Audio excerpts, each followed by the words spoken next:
Cap de setmana molt important per al juvenil A de Luis Blanco, que en les últimes jornades no ha acabat d'aconseguir bons resultats. L'equip blanquiblau rep el Zaragoza, un rival directe en la lluita per la Copa del Rei.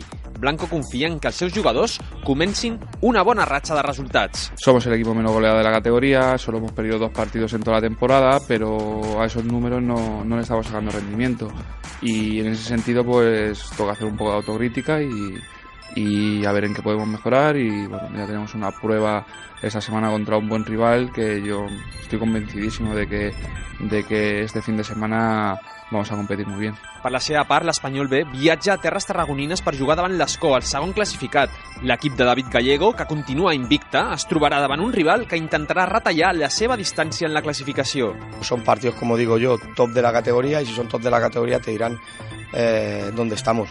Y en este sentido, pues bueno, se dan muchas situaciones que son muy positivas de l'Escó, que son donde nosotros somos peores.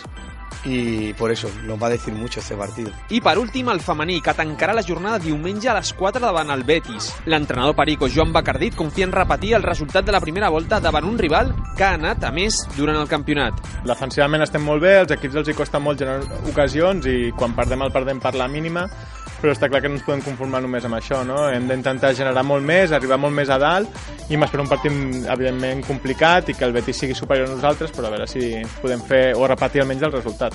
Aquest dissabte us esperem a 2:45 a la Ciutat Esportiva per animar el juvenil A. No falteu!